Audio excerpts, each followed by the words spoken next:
po sa aklat po ng unang Korinto, Kabanata 2, talatay 9. Datapwat gaya ng nasusulat ang mga bagay na hindi nakita ng mata at di narinig ng tenga, na hindi pumasok sa puso ng tao, anumang bagay na inihanda ng Diyos sa kanila na nangagsisiibig sa Kanya. Palakpakan po natin ang ating mahal na Panginoon. Kulang na palakpak yan, mga minamahal. Hindi pa daw nakita ng mata, narinig ng tainga, pumasok sa isipan at puso ng tao ang mga bagay na inihanda ng ating Diyos doon sa kalangitan. Sa ngayon, kung tanungin kita, anong pinakamagandang bahay na meron ka?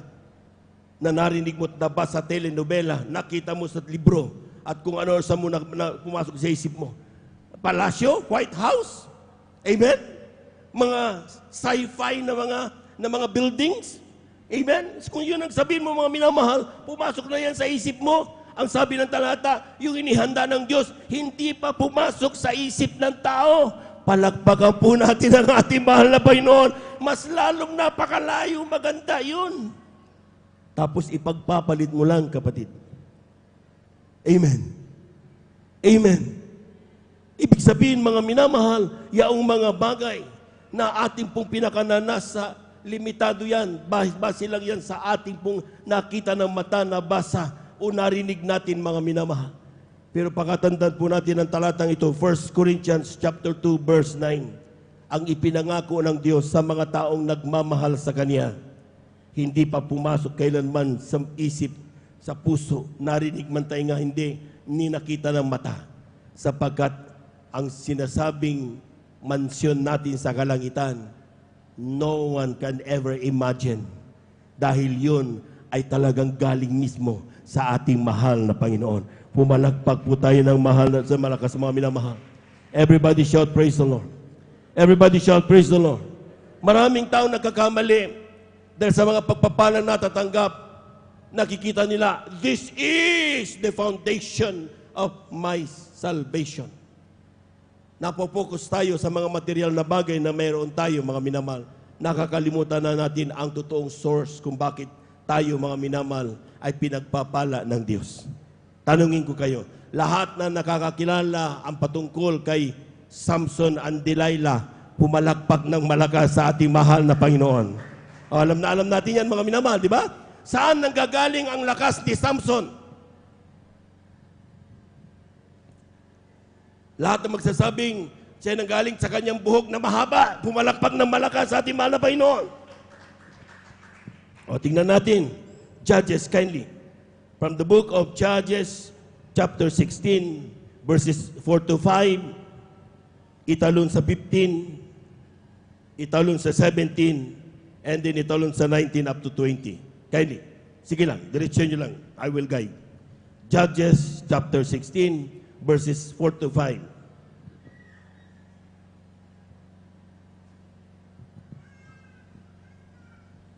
Dito po sa aklat po ng hukom, Kabanata 16, talatay 4 hanggang 5. 16. Kabanata 16, talatay 4 hanggang 5. 4 hanggang 5.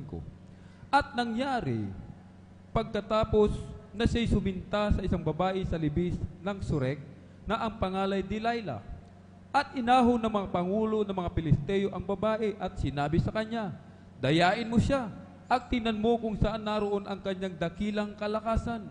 At sa anong paraan mananaig kami laban sa kanya upang aming matalian at mapighati siya. At bibigyan ka ng bawat isa sa amin ng 1,100 putol. Itigil mo muna dyan. Tingnan nyo, ang isang anak ng Diyos talagang pinagpala, Nazarenite, sabi sa mga minamahal. Amen. At siya po mga minamahal, pinagpala ng lubos. Umibig sa isang dayuhan na talagang pinlan para siya lukuhin, mga minamahal. Tanong, saan nanggagaling ang lakas ni Samson? Amen. So, nagtanong, kayo ituloy mo, kapatid. Sa verse 15. Dito po sa talatang 20. 15. At sinabi niya sa kanya, bakit nasasabi mo na iniibig kita? Sa bagay ang iyong puso ay hindi suma sa akin. Pinaglaruan mo akong makaitlo at hindi mo isinaysay sa akin kung saan nagpapahinga ang iyong dakilang kalakasan. 17. At isinaysay niya sa kanya ang kanyang buong taglayin sa kanyang puso at sinabi sa kanya, walang pang-ahit na nagdaan sa aking ulo, sapagkat ako'y naging nasaryo sa Diyos mula sa tiyan ng aking ina. Kung ako'y ahitan, hihiwalay nga sa akin ang aking lakas at ako'y hihina at magiging gaya ng alinmang tao. Yun, kaya maraming sa atin mga minamahal ang sinasabi natin, ay, sa buhok nanggaling, ay, dapat pala mahaba yung buhok ko. Amen? talaga, nagpapalakas pala yan. Kaya nakita niyo maraming tao mahabang buhok na lalaki. Kasi kala dito, nasa right daw sila, mga minamahal, Nazareno. Amen. Ituloy mo mga kapatid. Verse 19 up to verse 20. Kindly. Dito po sa talatang 20, 19 hanggang 20. 19. At pinatulog niya siya sa kanyang mga tuhod at nagpatawag siya ng isang lalaki at inahit ang 7 tirintas sa kanyang ulo at pinasumulan niyang pighatiin siya at ang kanyang lakas ay nawala. Tuloy. At sinabi niya, narito na sa iyo ang mga Pilisteo, Samson. At siya gumising sa kanyang pagkakatulog at sinabi, ako'y lalabas na gaya ng dati at ako'y magpupumiglas. Ngunit hindi niya talos na ang Panginooy humiwalay na sa kanya. Palakpakan po natin ang ating mahal na Panginoon. Anong nawala sa kanya kaya walang lakas niya?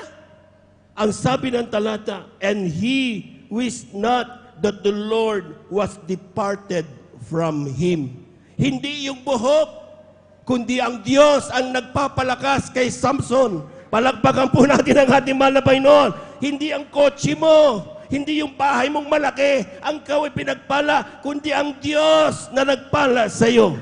Hindi yung anumang mga, kung anong meron ka mga minamala, you possess in this world, ang siya nagbibigay, masasabi mong sandigan mo para masabing matibay kang Kristiyano. Hindi ang mga yan. Hindi ang trabaho, hindi ang yung fame, hindi yung kanyang influence, that, kundi ang Diyos na nagpapala sa iyo. Palakpakan po natin ang ating mahal na Panginoon. Maraming tao, mga minamahal, nafo-focus sila doon sa mga bagay, material na bagay na dumating sa kanila. Yan ang dahilan kundi hindi nila maiiwan-iwanan na mas kinasabihin mo ngayon, mag-rapture na ngayon, ayaw nilang sumama, magdadalawang isip pa yan. Amen? Dahil nafo-focus na tayo doon sa mga material na meron tayo, mga minamahal. Pero sabi ng Biblia, mga minamahal, hindi yun ang totoong nagbibigay sa iyo ng kagalakan. Kaya ka nagagalak, kaya nagiging magaan ang buhay mo. Mapayapa't nakakatulog ka ng payapa sa gabi na parang bata, hindi dahil sa mga bagay na yun, kundi dahil sa Diyos na nagpapala sa iyo. Palakpakan po natin ang ating mahal na Panginoon. Everybody shout, praise the Lord!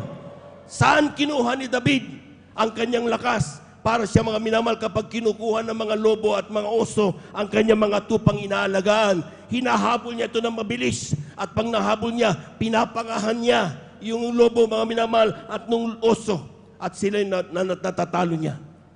Saan niyo nakita yung mga minamahal? Hindi sa kanyang sariling lakas. Ang sabi ni David, ang Diyos na tumutulong sa akin, pangahan ang oso at ang lahat ng lobo. Siya rin ang Diyos na mananaig kasama ko laban doon sa Gulayat na yan.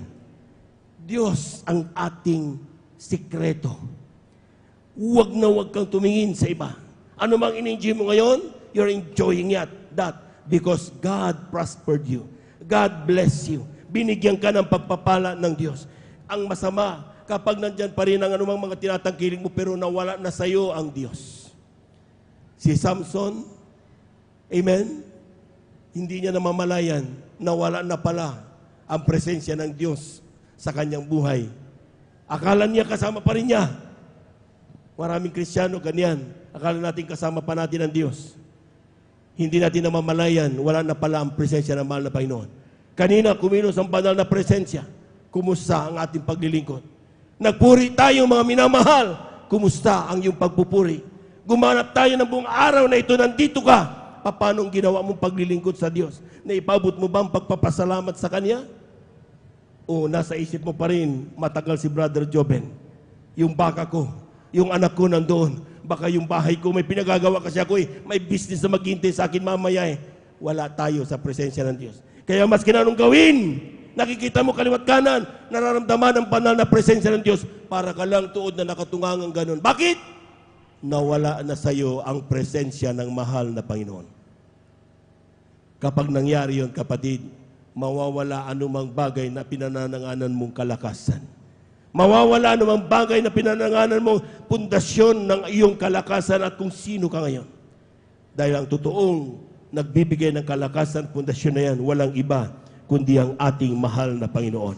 Palakpakan po natin ang ating mahal na Panginoon. Everybody shout, praise the Lord. Everybody shout, praise the Lord. Worldly friends and families. Alam po niyo mga minamahal, kung minsan, naging dahilan kung bakit tayo po mga minamahal ay lumilingon. Amen? Meron kasi tayo mga kaibigan na di pa nakakilala sa mahal na Panginoon. Ang ating pamilya di pa nakakilala sa mahal na Panginoon. At ang sinasabi natin, brother, kaya naman ako kasama po sila dahil kailangan silang makakilala din at maligtas din. Good! Walang masama doon. Amen. Amen. Pero kung tayo po mga minamahal, siguraduhin mo lang na yung nararamdaman mo talaga ay para sila ay magkaroon ng kaligtasan. Pero kung wala kang ginagawa para ipakilala sa kanila si Jesus, tandaan niyo mga minamahal, Jesus is the only way. The only way. There are no other ways going to heaven. Tanging kay Jesus ang tanging daan para tayo magpunta doon sa kalangitan. Palakpakan po natin ang ating mahal na Panginoon. Everybody shout, praise the Lord. Everybody shout, praise the Lord. Pero kung sa oras na ito, mga minamahal, you just join them. Magkakaroon na naman ng pistang patay. Amen. Tayo na naman, mga minamahal, kasama ng mga mahal sa buhay. Sasabihin natin, maski na banal na gawain, ayaw nating dumalo. Madalang kasi magkita-kita eh. Pero doon sa inyong pagkita-kita, na-share mo ba ang kabutihan ng Diyos sa iyong mga mahal sa buhay? Baka naman hindi. Puro chismis at pasikatan ang gagawin. Sayang ang pagkakataon. If you really love your family, today is the day. Bawat araw napakahalaga. Sabihin mo sa kanya at ibalita si Jesus kung anong kanyang magagawa sa kanyang buhay, kung paano ka pinagpala, pagpapalain din sila ng ating mahal na Panginoon. Palakpakan po natin ang ating mahal na Panginoon. Everybody shout, praise the Lord. And the third thing, napapalingon ang katulad ng asawa ni Lot kapag sila ay curious about what is happening sa Sodoma Gomorrah. Merong mga taong curiosity sake. Amen? Lumilingon sila. Ano kayang nangyari doon sa Sodoma Gomorrah? May naririnig ako. Sumasabog. Nasusunog. Ano kaya? Pigilan. Mga marites ba? Amen? Akala natin, normal lang yan. Tandaan niyo mga minamahal, sa curious natin, experiencing things that we never experience. That's curiosity. Ano kaya kung gawin ko to? Ano kaya kung pumunta ko dito? Ano kaya kung maggaganito ako? Kadalasan yun ang dahilan kung bakit napapalingon ang isang asawa ni Lot. Napapalingon ang isang Kristiyano upang siya po instead tuloy-tuloy na maglingkod sa mahal na Panginoon, binabalikan niyang muli ang kanyang mga dating mga gawa. Ang sabi ng Diyos, lahat ng mga bagay, anumang dumating sa iyo, panghawakan mo lang ang sinasabi niya. Amen? Amen? Diyos na nagmamahal sa iyo. Ang sabi ng Biblia, mga minamahal, whatever things that may happen. Basahin natin itong huling talata kayo sa ating beloved instrumentalist. Aklat ng Roma, ang kabanata ay 8, talata 35, italon sa 38 hanggang 39. From the book of Romans, chapter 8, verses 35 and then 38 up to 39. Beloved instrumentalist, please. Dito po sa aklat po ng Roma, kabanata 8, talatay 35, talon sa 38 hanggang 39. Sino ang maghihiwalay sa atin sa pag-ibig ni Kristo? Ang kapighatian o ang kahapisan o ang pag-uusig o ang kagutom o ang kaubaran o ang panganib o ang tabak? Sapagkat ako'y naniniwalang lubos na kahit ang kamatayan man, kahit ang buhay, kahit ang mga anghel, kahit ang mga pamunuan, kahit ang mga bagay na kasalukuyan, kahit ang mga bagay na darating, kahit ang mga kapangyarihan, kahit ang kataasan, kahit ang kababaan, kahit ang alinmang ibang nilalang, ay hindi makapaghihiwalay sa atin sa pag-ibig ng Diyos na nasa kay Kristo Jesus na Panginoon natin. Palakpakan po natin ang malakas ang ating mahal na Panginoon. Everybody shout, praise the Lord. Everybody shout, praise the Lord.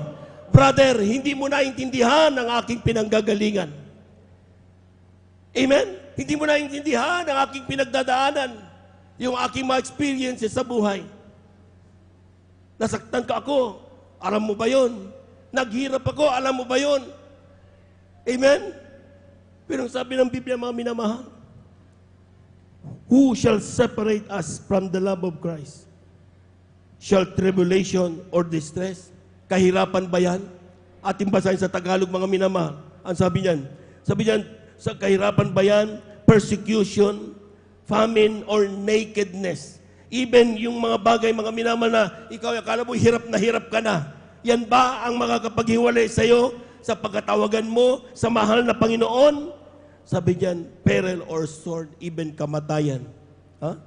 For I am persuaded that neither death, nor life, nor angels, nor principalities, nor powers, nor things present, nor things to come, nor height, nor depth, nor any other creature shall be able to separate us from the love of God, which is in Christ Jesus our Lord.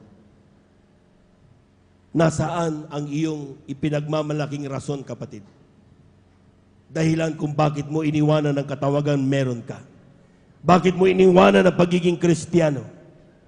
Anong rason? Sabihin mo nga. Malay mo, meron kang nasabi, mga minamahal, na hindi na isulat dito. Baka pwedeng sasabihin natin, baka no. Pero ang sabi ng talata, mga minamahal, wala kang maidadahilan, sapat na dahilan, para masabi mong kaya mong iwanan ng Diyos. Because walang ginawa ang Diyos, kundi tayo lamang ay mahalin, at mahalin. Tayo natin tumayo, awitan natin ang ating mahal na Panginoon. Amen. Praise the Lord. Amen. Hallelujah, hallelujah, hallelujah. Praise the Lord. Mga gawa mo'y tunay, nakangahanga. Mula sa wala, ako'y ginawa mong mahal. Hallelujah. Sa buhay ko'y lugnasan. Hallelujah. Pala, Jesus, minsanan pa, mga minamahal. Hallelujah. Mga gawa mo'y tunay nakahanga. Mula sa wala, ako'y ginawa mong mahalaga. Buhay ko'y natuklasan. Sa'yo pala, Jesus. Praise the Lord. Hallelujah. Ikaw ang unang umibig, ikaw ang unang nagmahal, ikaw ang dahilan ba't ako'y nabuhay. Kasalanan ko'y pinawi mo, ano man ako sa'yo, Jesus. Amen. Praise the Lord. Hallelujah, hallelujah. Ikaw ang unang umibig, ikaw ang unang nagmahal, ikaw ang dahilan kung ba't ako nabubuhay.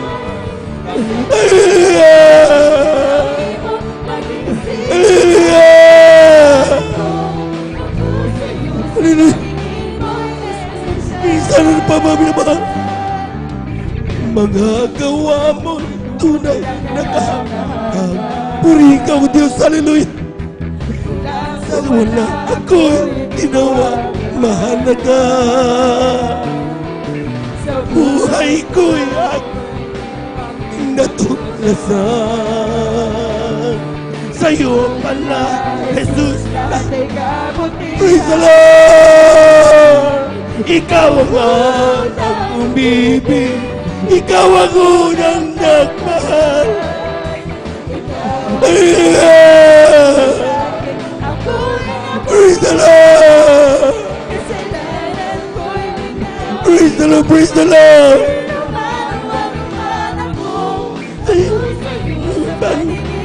Espesyal. Ikaw ang unang umibig, ikaw ang unang nagmahal.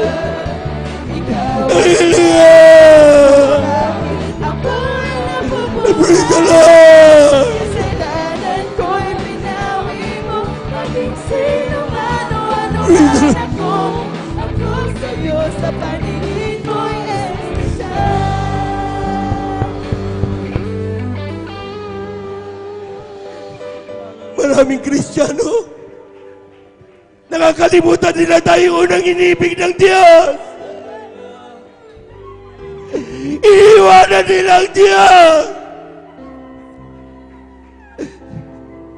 But they know not that we are special in the eyes of God.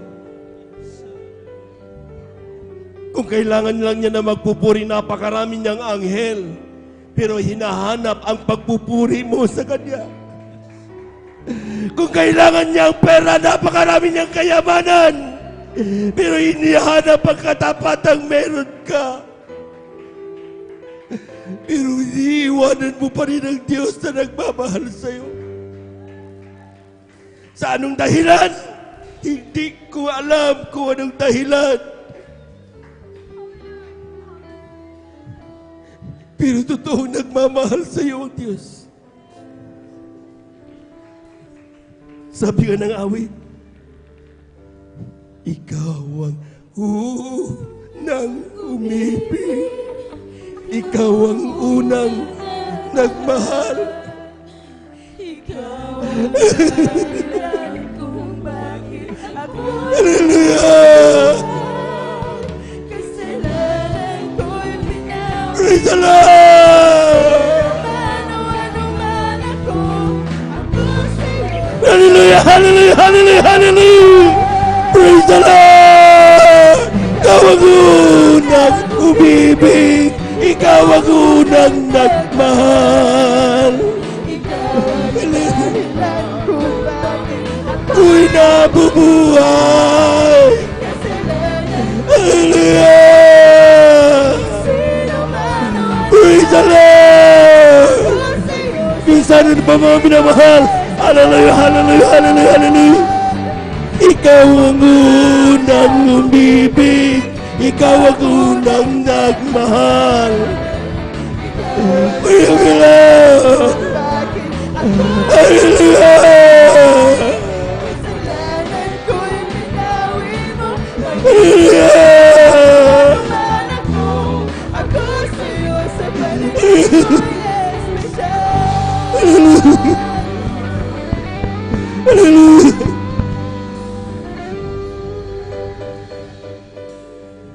Let us pray.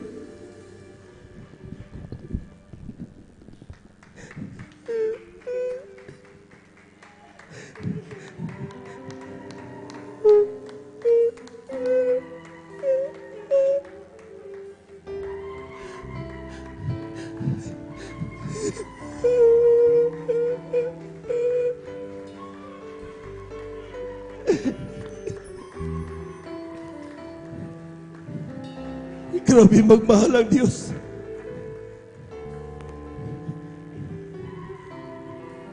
Hindi tayo karapat-dapat. Pero inibig pa rin tayo na mahal na Panginoon. Madalas nang mamalaki tayo.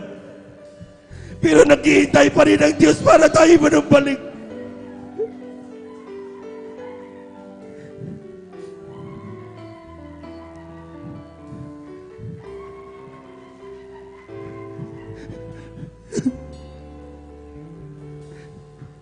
Heavenly Father,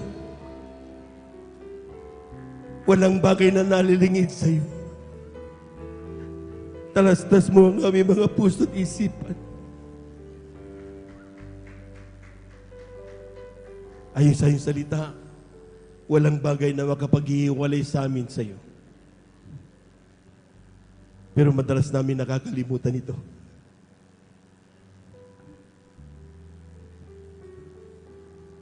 Remind me always. Ipaalala mo sa amin na ikaw ang unang umibig, ikaw ang unang nagmahal.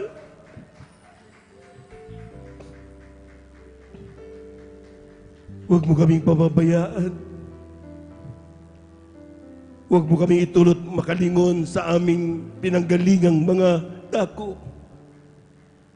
Gusto namin magpatuloy ng lakad patungo sa iyong kaligtasan na binigay sa amin. Kabagan mo ang bawat isa sa amin, mahal na Panginoon. Teach us. Remind us. Have mercy on us. And forgive us. Ito ang aming samot panalangin sa iyong pangalan, Jesus. Sa ating mga minamahal na mga bisita, ating beloved viewers, tanggapin ninyo ang ating mahal na Panginoon sa pamagitan ng isang panalangin.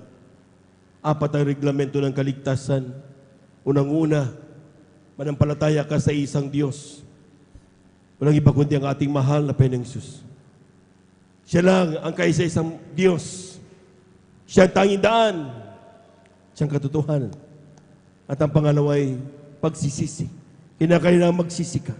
Tayo lahat nagkakasala sa harapan ng Diyos. Minuto, segundo, nagkakasala tayo. Pero kapag tayo naghingi ng kapatawaran sa Diyos, hindi sa tao, kundi sa Diyos mismo. God ay ang Diyos sa Espiritu. Kinakailangan sambing sa Espiritu ng katotohanan. Hindi mo kailangan isigaw. Manggaling lang sa puso mo't isipan, naririnig ka ng ating mahal na Panginoon. In your thoughts, naririnig ka ng ating mahal na Panginoon. Pangatlo, bautismo sa tubig sa pangalan ni Jesus. Kung ikaw sa oras na ito, mga minamahal, ay hindi pa nabautisman, magpabautismo ka. Tanggapin mo mahal na Panginoon. Magpabautismo sa tubig sa pangalan ni Jesus. Acts 38. Sino mang tumanggap ng bautismo sa tubig sa pangalan ni Jesus, tatanggapin mo ang kapatawaran sa mga kasalanan at tanggapin yung kaloob ng Espiritu Santo. At ang pang-apat ay ang bautismo sa Espiritu Santo. Yung nanginginig, umiiyak. Yan ba hindi pag-iyak ng kalungkutan? Hindi yan panginig ng takot, kundi ang pagdama ng banal na presensya ng Diyos. During that time, ang karamdaman gumagaling, cancer gumagaling, lahat ng anumang uri ng problema nilulutas na mahal na Panginoon. Dahil ang Diyos mismo ang nagpapagaling dito sa ministeryo ito. Tayo lahat mga minamahal sa dumalangin, sumunod kayo sa bawat panalangin aking sabihin nyo, mahal na Panginoong Hesus, maraming salamat po sa iyong mga salita na aking napakinggan sa araw na ito. Kalilimutan ko parati ng mga bagay na aking pinagmulan.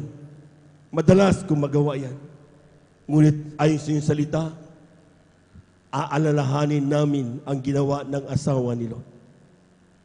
Na huwag naming gagayahin yon at yon ay pagpapatuloy namin ang aming paglalakad tungo sa aming kaligtasan. Turuan mo kami maging matatag sa bawat araw. Bigyan mo kami ng kalakasan, maganap ang iyong bagong kalooban. Pagpalain mo kami lahat sa pandalangin ng aming ginaganap minamahal Evangelista Waldo Estrada Almeida, aming mga minamahal na mga gagawa. Sa pangalan ni Jesus, ito ang aming samot panalangin. Amen and amen. Kami na lamang po mga minamahal. Hallelujah.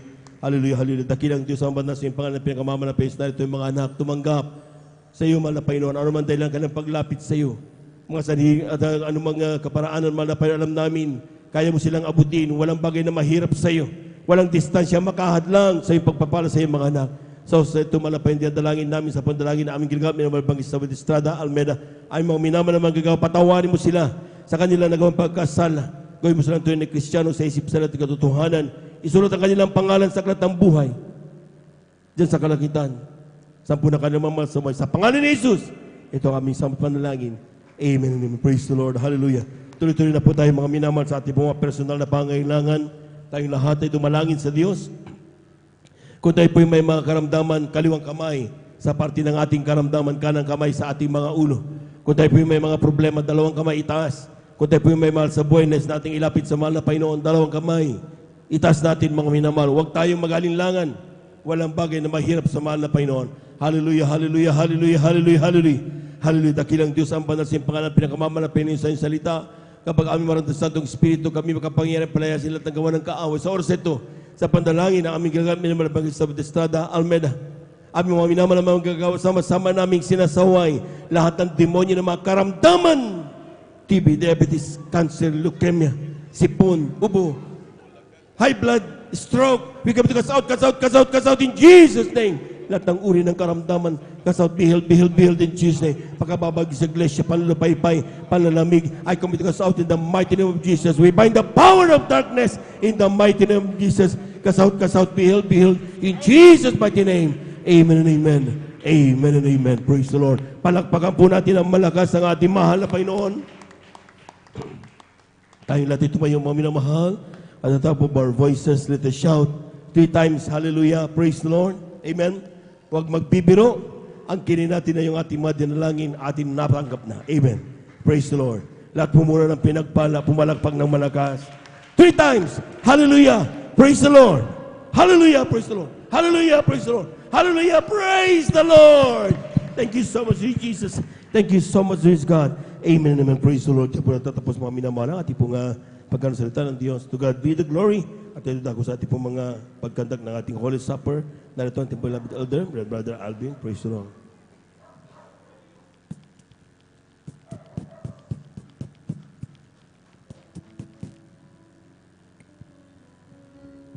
Praise the Lord. Purihin po ang ating pinakamamalapay si Jesus. God bless po sa ating beloved elder, beloved brother Jobin Pereira.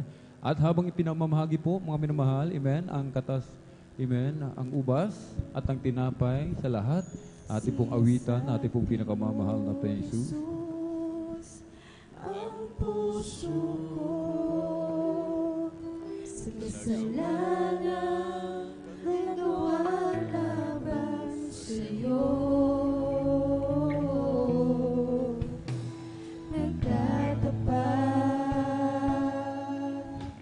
Sumasamo, dumudulog sa banal ng banal mong trono. Lumalapit, di man karapat-dapat sa kabanalan mo. Biyaya kapatawaran sa'yo ay nakamtan ko, o aking Jesus.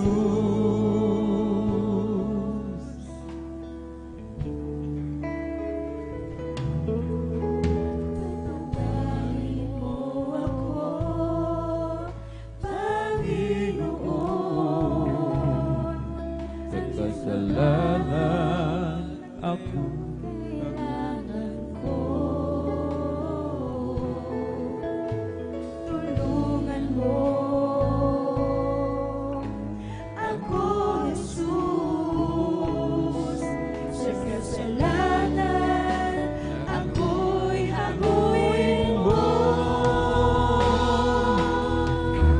Lumalapit, di man karapat-dapat sa kabanalan mo. biyaya at kawan, Kapatawaran sa'yo ay nakamtan ko, o aking Jesus.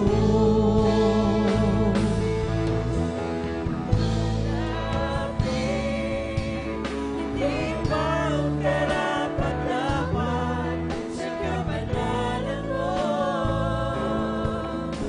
Biyaya at kawan, kapatawaran sa'yo. Ay nakamtan ko, o aking Jesus.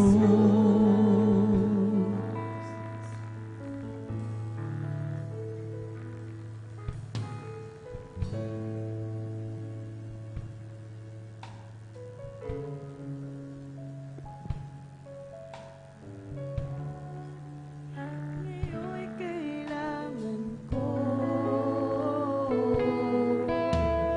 Tulungan mo ako, Jesus. Sa kasalanan ako'y hanguin mo. Lumalapit, hindi man karapat-dapat sa kabanalan mo. Biyaya at kaawaan, Kapatawaran sa'yo ay nakamtan ko, o aking Jesus.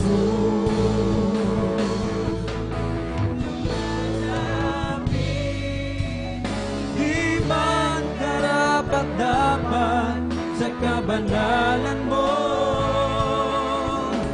Biyaya at kawan, kapatawaran sa'yo kinakantan ko, o aking Jesus.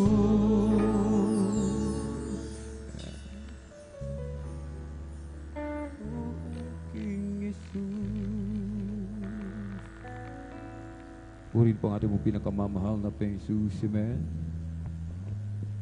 Purihin po ang ating pong pinakamamahal na Panginoong Jesus. Tayo po'y nagdaraos, mga minamahal, ng banal na hapunan upang alalahanin ang dakilang pag-ibig, dakilang sakripisyo ng ating pong pinakamamahal na Panginoong Jesus doon sa krus ng Kalbaryo. Alalahanin po natin, mga minamahal, ng ating pinakamamahal na Panginoong Jesus, siya ay Diyos. Diyos na makapangyarihan sa lahat. Diyos na lumikha ng langit at lupa. Diyos na lumikha sa atin, mga minamahal. Subalit sa kanyang dahil sa kanyang dakilang pag-ibig sa bawat isa sa atin, na tayo espesyal sa kanyang paningin, mga minamahal. Yung kanyang pagka-Diyos, hinubad niya itong mga minamahal. Iniwanan niya sa langit. Siya'y bumaba sa lupa. Bumaba sa lupa upang akuin lahat ng ating mga kasalanan. Upang tayo tubusin sa lahat ng ating mga kasalanan. Grabing hirap ang naranasan ng ating pong pinakamamahal na Panginoon. Siya'y walang kasalanan, mga minamahal. Subalit dahil sa ating mga kasalanan, siya'y nahirapan. Siya'y napako sa krus dahil sa atin, mga minamahal. Alalahanin natin ang pag-ibig ng mahal na Panginoon. Dahil sa kanyang mga kahirap, sa mga sugat na kanyang dinanas, mga minamahal, tayo nagsigaling, mga minamahal. Dahil sa kanyang kahirapan, mga minamahal, tayo yumaman, mga minamahal. Grabe pag-ibig ng ating dakilang Diyos para lamang sa ating kapakanan, mga minamahal. Para lamang sa ating kaligtasan, ibinigay niya ang kanyang buhay.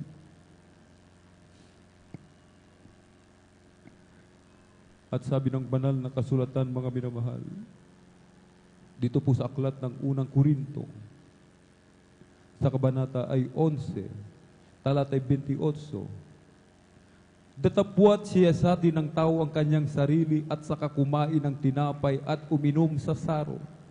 Sa 26, sapagkat sa tuwing kanin ninyo ang tinapay na ito at inuman ninyo ang saro, ay inihahayag ninyo ang pagkamatay ng Panginoon hanggang sa dumating siya. Kaya't ang sino mang kumain ng tinapay o uminom sa saro ng Panginoon na di nararapat ay magkakasala sa katawan at dugo ng Panginoon. Ang sabi ng ating binasa, siya sa atin po natin ang ating mga sarili, mga minamahal. Pagsisihan natin lahat ng ating mga nagawang kasalanan, mga pagkukulang, pagkakasala, mga bagay na hindi kalugod-lugod sa harapan ng mahal na Panginoon. Iwanan natin, mga minamahal. Humingi tayo ng tawad sa mahal na Panginoon, na tayo kanyang patawarin upang maging karapat-dapat sumalo sa banal na hapunan.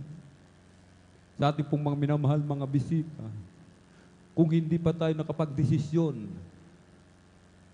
pagkatapos ng gawain na tayo magpabautismo sa tubig sa pangalan na Jesus, huwag po tayo sumalo, mga minamahal. Sa ating mga minamahal, mga kapatid, kung meron tayong galit, mga minamahal, sa ating kapwa, o meron tayong nagawa sa ating mga kapatid na hindi kaya-aya kalugod-lugod sa Kanya, nasaktan natin ang Kanyang damdamin, mga minamahal. Lumapit tayo sa Kanya. Humingi tayo ng kapatawaran, mga minamahal. At matuto rin naman tayong magpatawad, mga minamahal. Sapagkat sinasabi ng banal na kasulatan, mag-ibigan tayo, mga minamahal. Magmahalan tayo, magpalakasan tayo, mga minamahal. Magkaisa tayo, mga minamahal. Magkaroon ng iisang kaisipan, layunin, na ito ay ang paglilingkod ng may katapatan sa mahal na Panginoon.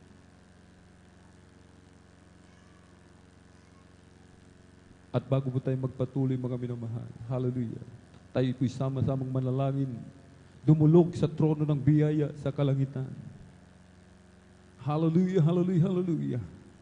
O dagil mapagpala naming Ama, Diyos makapangyarihan sa lahat, aming pinakamamahal na Penso Kristo.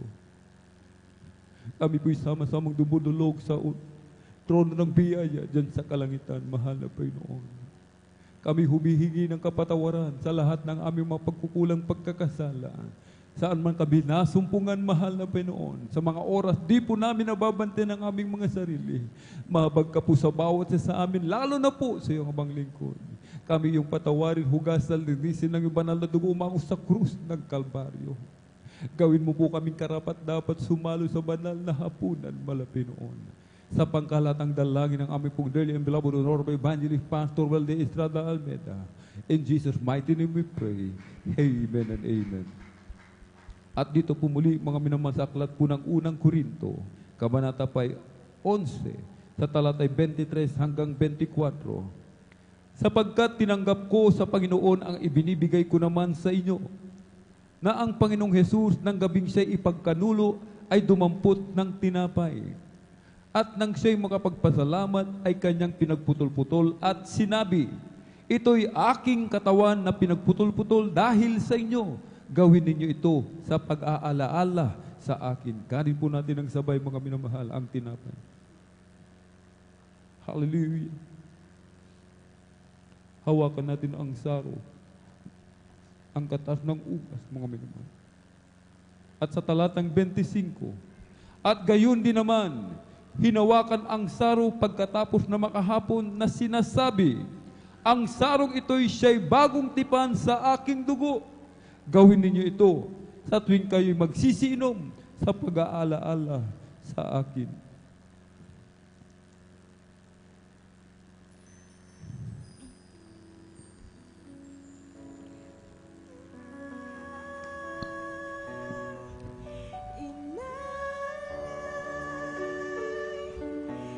Ating Diyos ay buhay.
Salamat muli malapit noon sa iyong dakilang pag-ibig sa bawat isa sa iyong dakilang biyaya, laging sumasagana sa aming buhay. Ang lahat ng kapurihan, pasasalamat, pagdadakila at pagsamba ay nauko lamang sa iyo, aming pinakamamahal na Pengsus. Amen. Palapakan po natin ang malakas ng ating pagtitipid.